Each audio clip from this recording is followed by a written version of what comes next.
Ready to order some food? I think so. Yeah, I'll just, some more coffee, and I'll have how about the club special? Whatever you want, kiddo. It's on me. Waffles, please. Never too late in the day for breakfast, that's what I say. Am I in trouble? For the roller skate thing? No. We'll make that go away. Don't even worry about that. That's not why you're here. To be honest with you, kid, I wish it was. Last night, I saw something I've been dreading for some time. I don't know how to say this other than just to say it. Hawkins is in danger.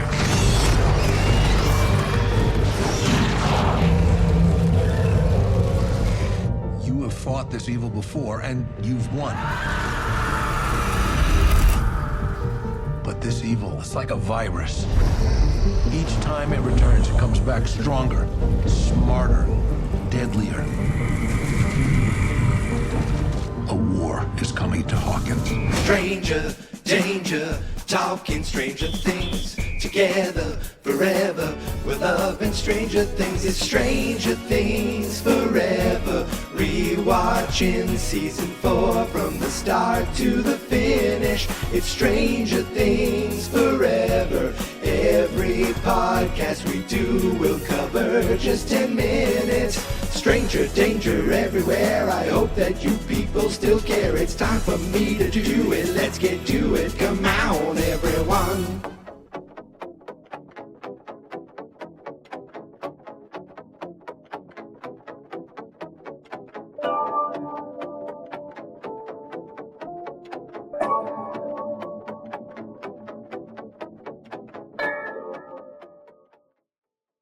Greetings, stranger friends, and welcome back to Stranger Things Forever. 76 days. That's all we have left. 76 days. That's what's keeping us from Stranger Things 5. That's how many days we have until the beginning of the end. Now, I'm no math scientist, but I did do some calculations. And if my data can be trusted, we have around 52 episodes left of Stranger Things Forever. And that's including this episode. So maybe 51 episodes left, or around there. 50. We have over 50 episodes left, I believe. And here's the thing. I intend to get every single episode done before November 26th, which means I need to do 50-something episodes in 76 days. And all I have to say is buckle up, my friends, because you're going to get a lot of Stranger Things Forever coming over the next couple months, because I painted myself into this corner, and damn it, I am not giving up. Okay, so we never got These Are the People from Stranger Things, and the book club hasn't done much in a while, but those things can all happen in the future. Right now, we need to focus on this rewatch project that took me 2 years to get to this point. No, not 2 years, a year to get to this point. But I am now going to work like crazy to get this show completed, and so that we can just also enjoy the rest of Stranger Things 4 and really feel prepared for what's coming next. The other day, my niece texted me a picture, and it was the first screen of the first episode of Stranger Things 4, and she says the rewatch starts now. And I said, yes! I just wrote back, yes! Which is the same thing I wrote to her when I found out that Travis and Taylor were engaged. But that's 6 of one, half dozen of the other. Anyway, my point is that if you haven't been rewatching Stranger Things 4, now's the time. I know you may want to say, well, why don't I wait the week before and just kind of binge it? Again, do that too. do it all. And I hope that you come along as I finish chapter 3 today, and very quickly soon get into the next chapters. I hope that you come along for this ride. And as I said, the book club is going to be dormant for a little while, but that doesn't mean that the book club isn't coming back. And it's coming back bigger and better because there is another Stranger Things novel that's been announced. This is it looks like a Nancy and maybe Robin-centric novel based on the cover. Yes, actually, it says a Nancy Wheeler mystery, which is awesome. Kind of a play on a Nancy Drew mystery. It shows Nancy and Robin on the cover of this book holding a flashlight, almost like, like they're solving mysteries. We see people in the background that almost, I think are they Hawkins Labs employees? And the name of the book is One Way or Another, which is a Blondie song. I'm gonna get you. And once again, this book is being written by Caitlin Schneiderhan. The last time we saw Caitlin Schneiderhan, she wrote the Eddie Munson book, Flight of Icarus, and now she's got another book with another musical title. And there's an article that came out on Netflix, the Tadun blog, that says, check out the cover and synopsis for this fresh story set within the Stranger Things universe. Nancy Wheeler's high school graduation just got turned upside down. The Hawkins Post reporter teams with her friend and fellow sleuth Robin Buckley to solve an unexplained phenomenon. Do, do, do, do, do. In the forthcoming novel, Stranger Things, One Way or Another, penned by TV writer and novelist Caitlin Schneiderhan and published by Random House Worlds. Mark your calendars. The puzzling news story hits shelves December 2nd, which is crazy to me. December 2nd, right in the middle of Stranger Things 5. So a great Christmas gift. Ooh, that gives me an idea. Don't tell my niece. Interesting. Yeah, that's happening. I hope it's happening. Don't hold me on that. But that's a good idea. So it says, following the events of Stranger Things' 4th season, One Way or Another finds Nancy and Robin hot on the heels of a new mystery, and they won't stop until they solve it. What kind of mystery do Nancy and Robin find? Read on for the official synopsis. Okay, how many times are we going to keep reading on the official synopsis? Then it goes on to what the official synopsis is. When fellow classmate Joey Taft starts acting shifty at graduation, Nancy is convinced Vectis found his newest victim. Joined by fellow amateur sleuth Robin Buckley, Nancy doesn't waste any time questioning Joey. What the girls discover leads them down a path of a bigger story than Hawkins Post could ever have assigned Nancy. Ooh. Why are people around town suddenly getting sick? Why is there a strange man tailing Nancy as she investigates? And most important, does this have anything to do with the Upside Down? Together with Robin, Nancy embarks on a dangerous quest for the truth. The deeper the two dig, the further Nancy finds herself drawn into a web of intrigue that threatens to trap her and Hawkins forever. Ooh. So, crazy that this is happening after the events of Stranger Things 4. There's still a high school graduation. So let that sink in. They're trying to make things feel normal, I guess. Well, wait a minute. That would have happened right at the end. So all this stuff happens in the finale. And then we get high school graduation. Okay. But then Stranger Things 5 can't pick up right. I mean, I don't know. And I don't even know if they told us when it picks up. Maybe I'm missing it, but I assume there's a time jump. I've heard there was a time jump. Didn't I read there was a time jump? I don't care. All I care about is the fact that we're getting more Stranger Things, another book. There will be a book club, but that's not happening. That's not happening until 2026. I'm going to tell you right now, I'm not reading this book. I'm not looking at this book until 2026 because I need to focus the end of 2025 on Stranger Things 5. And before we get to Stranger Things 5, I need to focus on getting Stranger Things Forever done. But before we get to that, I want to give a little shout out and a little thank you to someone by the name of Alex. The other day, I got a comment on one of the episodes for Stranger Danger, because you can leave comments in Spotify. I don't know if you know that, but Alex left a comment that said, "Hey, Mike, what's up? I just wanted to say that I absolutely love your podcast and really enjoy listening to it in my free time. Please never stop doing what you do, because mine and other people's day-to-day life wouldn't be the same without you." Whew. Let me just pause for a second. Alex, thank you so much. That is very thoughtful and very nice and awesome, and I truly appreciate it. This podcast would not be the same without you guys, because I do other podcasts, and I do podcasts that very few people listen to, but I love doing them because they're fun. But this one, knowing that people are out there actually hearing it, it makes me, I don't know, it just feels, it's definitely the most special show that I do, and it's because of people like you. And thank you so much. Alex goes on to say, I was also wondering if you could go over popular fan theories for season 5 if you have the time and or want to. I'd really appreciate it.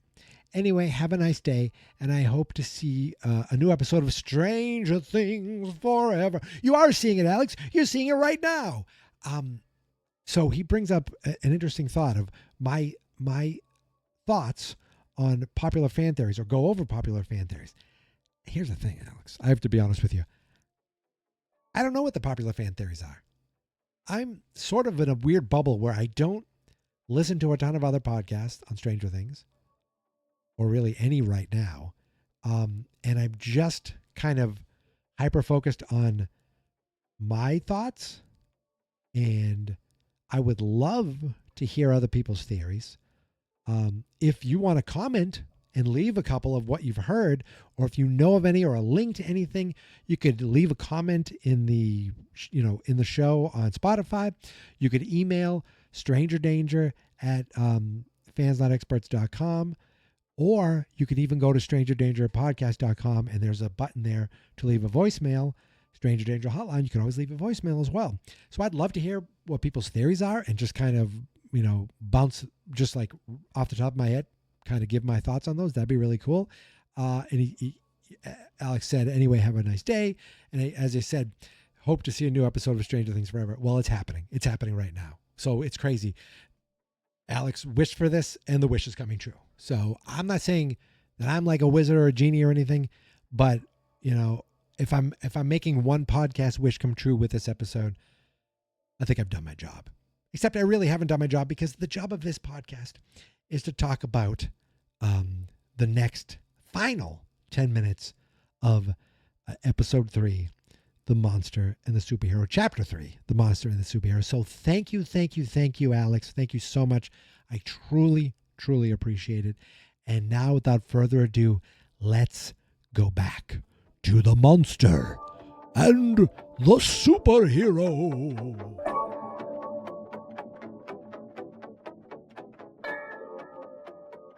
All right, so our final 10 minutes picks up back at the library, back with Robin and Nancy looking at the microfilm of that tabloid newspaper. But then I was just like, I had it paused at that moment. And you think about the actors. The actors, what are they actually looking at? It looks like they're looking at a screen. It doesn't look like they're quite looking right in the camera. It looks like they're almost looking just a little bit below the camera. But I would assume there's nothing there except the light to light their faces. I don't know.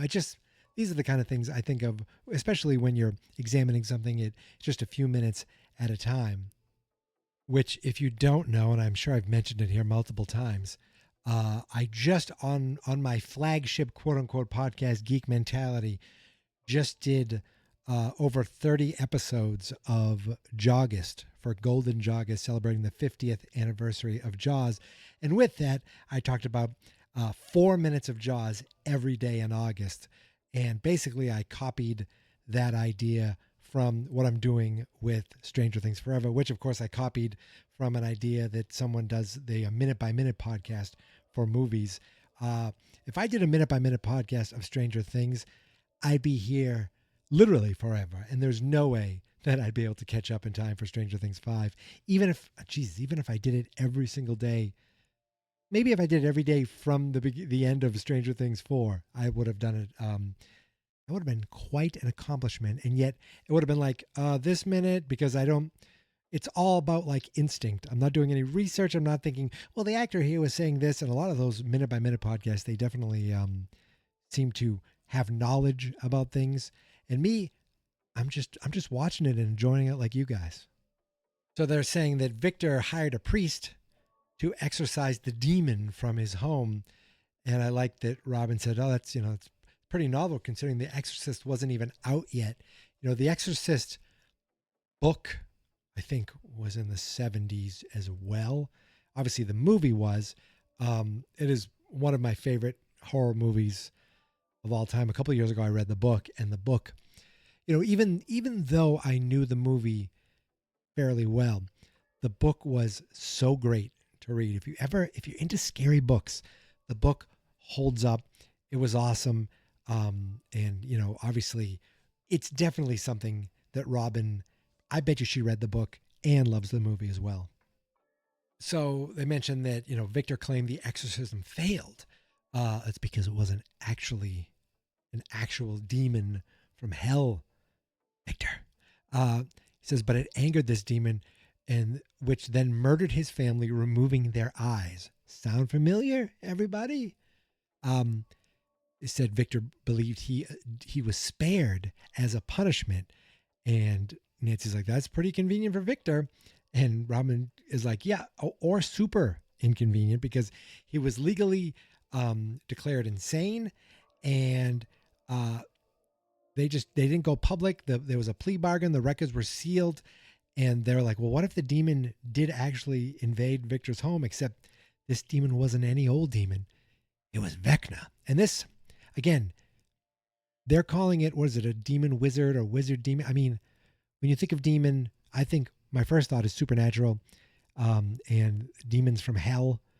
But with this, it is, well, I mean, we know now. So it's not like I can talk. We didn't know what Vecna was then. But Vecna is just a very powerful man who got, how would I explain? How would you best describe him? He was a man who was like broken by the upside down, torn asunder. I love that word, asunder. I don't even know if I'm using it right. But he was basically almost like bastard. I can't even think of the right word I'm trying to use, that the upside down just transformed him into what he is today, which I guess wizard would work. And he does look demonic. Demon Wizard sounds like a kick-ass band name. But they're realizing at this point, oh my God, all this time, what if it was Vecna? And that's when they call over to Dustin at the school. And I think this is a moment where Robin and Nancy, you see them slowly starting to bond more so. And, I think it helped Nancy that Robin is so complimentary of her. She's like, Nancy's a genius. She figured it out. And, they realize now that Vecna's attacks date all the way back to 1959, which seems ancient to us nowadays. I mean, that is, right, I'm going to do the math, 66, wait a minute, from nowadays. Okay. In 69, 79, 89, 99, 2009, 2019 is 60 years. Then you add 6, yeah. So 66 years ago. But then it's not even 30 years, which is crazy, because when I think of 30 years ago, that's the 90s, and that does not feel that long ago. So the 50s, when you're a high school kid in the 80s, it didn't feel that long. Or at least when you're an adult in the 80s, the 50s must have felt like yesterday. Oh my God, I feel older every moment. Anyway, Dustin was like, that's kind of bonkers. But they're a little distracted right now because they're busy breaking and entering a school to retrieve confidential and extremely personal files. You could see Robin was like, what? Like, just get your ass over here. We'll explain everything. There's one of those TV things. We can't talk now. I'll explain it on the way. That happened to me once in real life. My mother-in-law, can we go over and help my neighbor with something? I was like, oh, sure, what? She goes, come on, I'll explain on the way. She didn't say there's no time, but she said, I'll explain along the way. And to me, the first thing I thought of was that never happens in real life. And it happened to me and it felt like a bucket list of tropes that happened to someone in real life. And I was lucky enough for it to happen to me.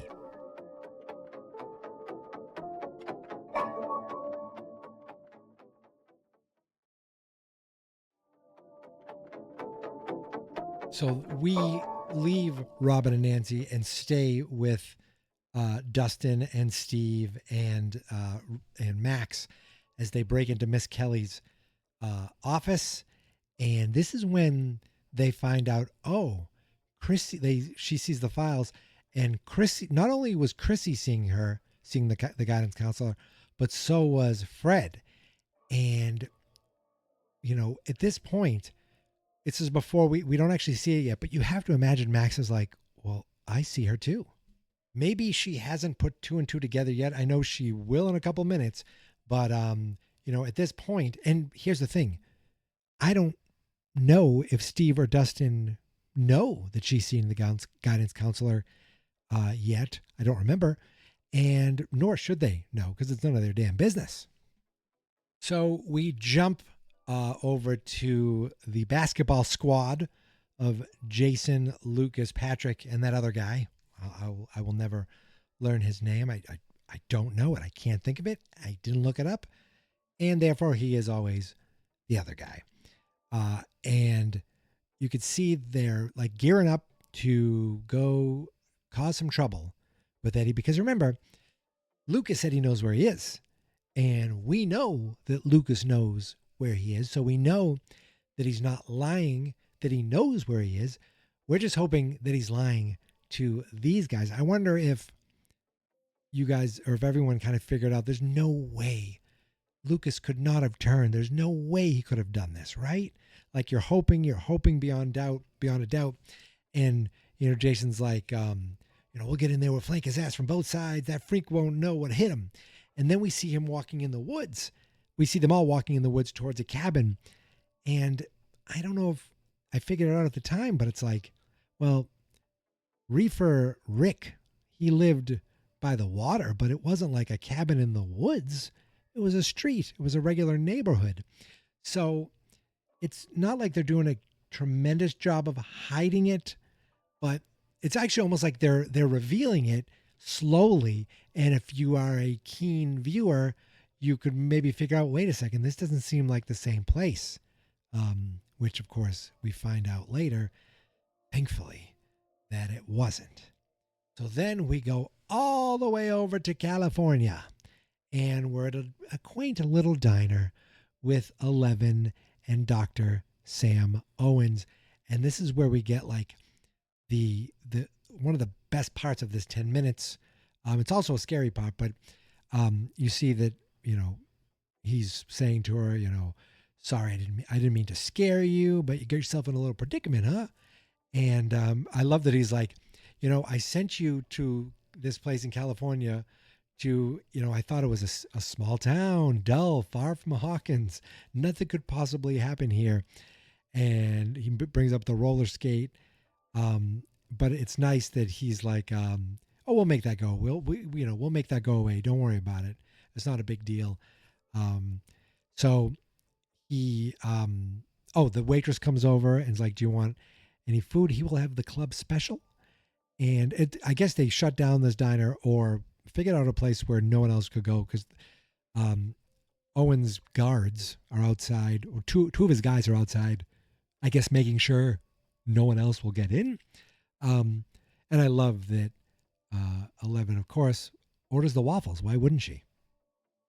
So then, Eleven's like, you're not here about the roller skating thing. And this is where we get the best speech, just like it's trailer worthy. In fact, it might have been in part of the trailer. I forget. I think it was. And it's part of the clip that I played at the beginning where he's like, he says, last night, I saw something I've been dreading for some time. I don't know how to say this other than to say it. Hawkins is in danger. He said, you fought this evil before and you've won, but this evil, it's like a virus. Each time it returns, it comes back stronger, smarter, deadlier. A war is coming to Hawkins. I mean, come on. That's incredible. And we see the house. We see the Upside Down. We see the bats. We see Vecna. And it's crazy that that's not the only evil we see, because then we see Jason barge into the cabin. He's like, where you at, freak? And I think at this point we realize, hey, wait a second. That's a Hopper's cabin that Lucas knew was going to be empty. And he's like, are you sure that Eddie was here? And Lucas is like, yeah, I'm positive. Like, let's go check around back.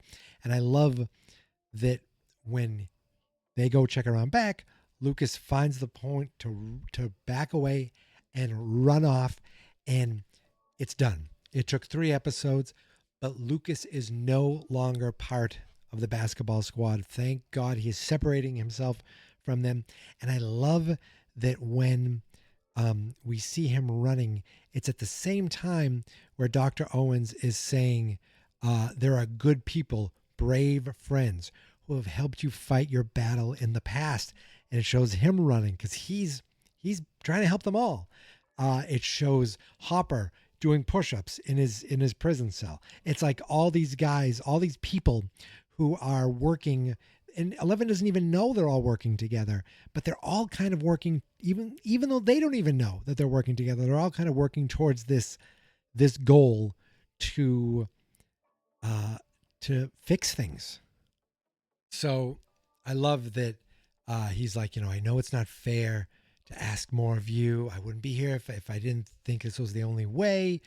And I know it's a long shot, but I feel like that you might be the only one who has a shot to hit this thing so hard that it can't get back up.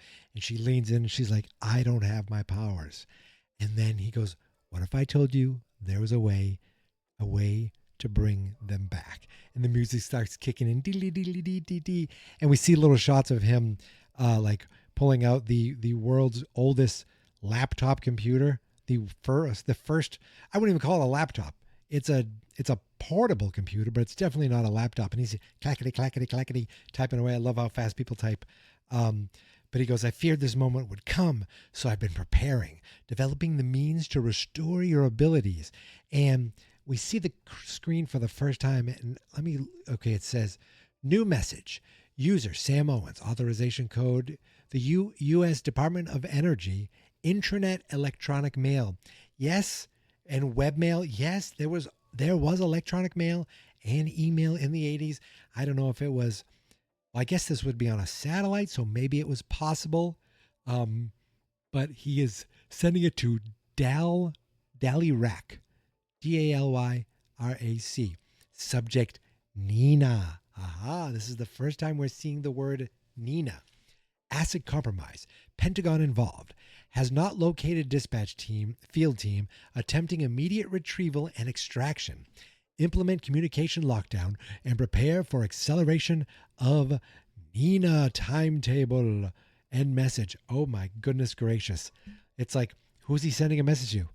I think we know who he's sending a message to. Well, at least we know now, but back then you're like, who is he sending this message to?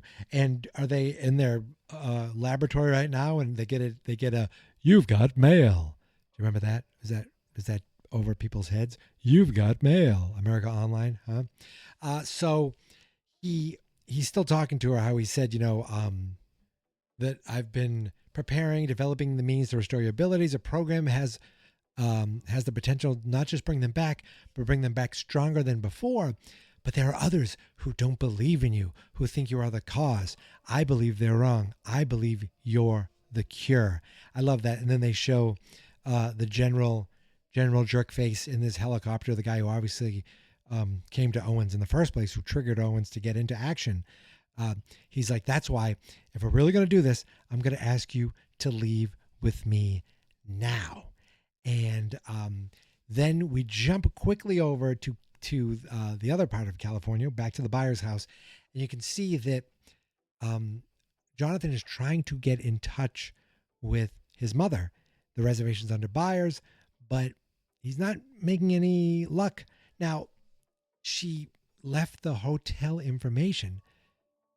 You'd think they did go to Alaska, so maybe the motel or hotel was real, but they haven't they haven't found her. You wonder how much she stayed. Like, they had to have stayed at the hotel. They couldn't just be doing. We don't even know where they are right now, where Joyce and Murray are. But that seems to be who Jonathan's trying to reach, and not doing a very good job. We jump back, and Owens, he's still talking. I mean, this monologue's great. He goes, but you should know there's a real possibility this program fails, and if it does, you will never see your friends again. She's like, my friends in Hawkins, are they in danger? He says, I'm afraid your friends in Hawkins are very much in danger.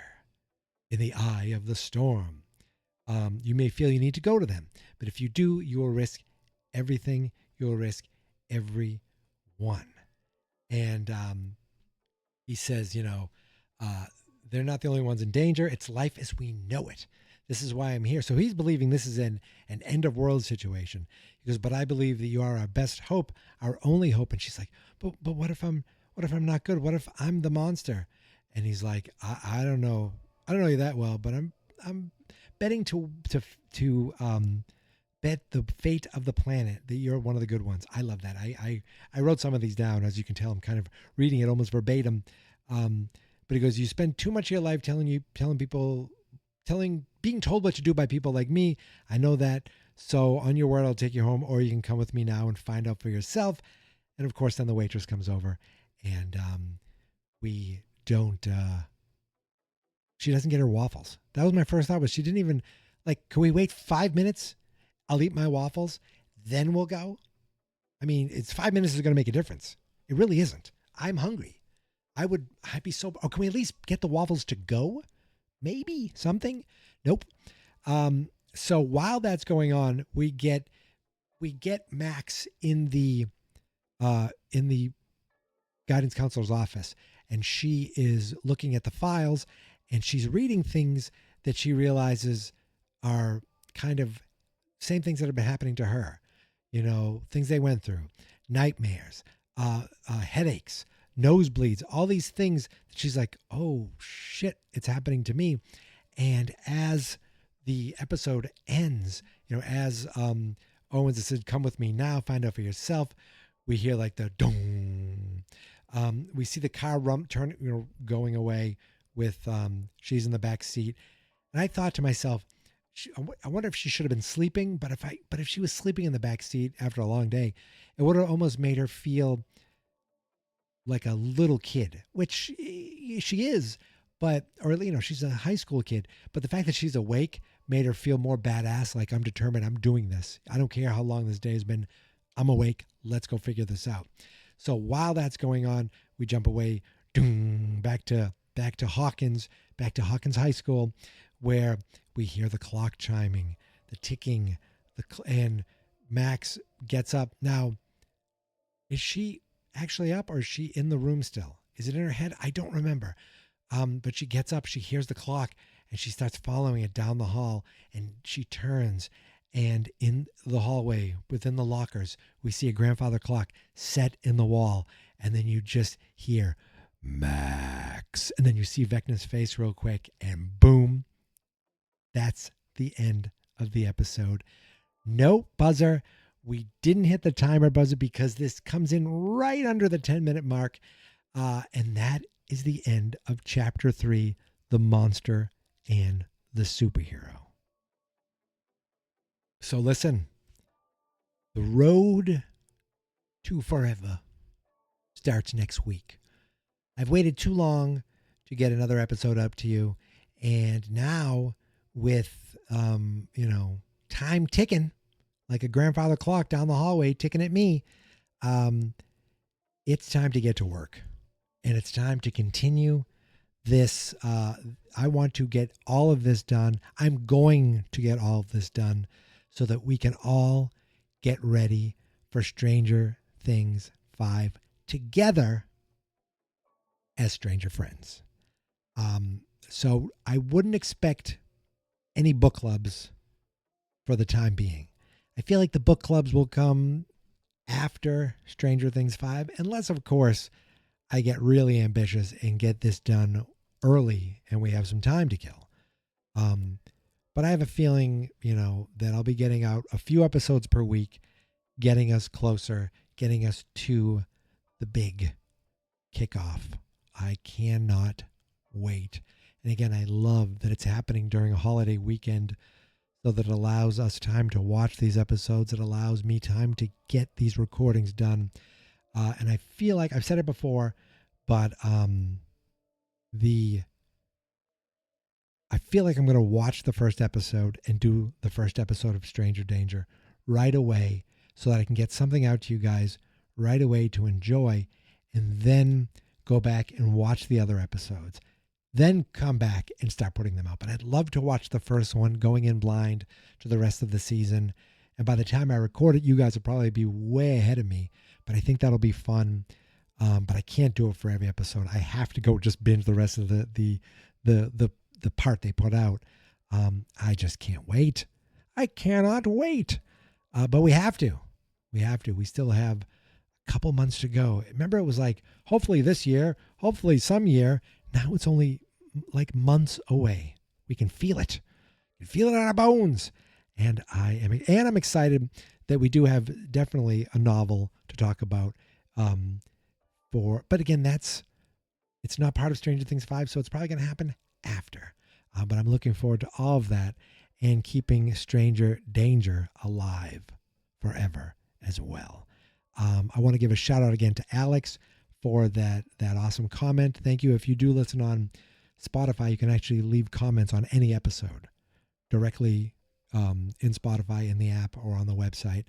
And if you listen on Apple, you can leave a review or give a little rating, a 5-star rating. I believe they don't allow less than 5 stars. I don't know if that's a rule. Don't quote me on that, but I think it's a good rule to stand by for this podcast. That's what I'm going to say. So that's it. I am done. You can follow me on all the socials at Geek Mentality, except TikTok, which is Geek Mentality Mike. The show is on Blue Sky at strangerdangerpodcast.com. That's because every episode can be found at strangerdangerpodcast.com. And you can also find us on YouTube, Fans Not Experts, on the YouTube channel. That's because all my other podcasts, and this podcast as well, can be found at fansnotexperts.com. We finished an episode. It took me over a year to do the first 3 episodes, and now I have 2 months to do the last 6 episodes. So buckle up, kids, because it's people like you and people like me, the stranger friends, that help keep this show going. So I tell you to stay stranger, my friends, and remember to keep Stranger Things alive forever.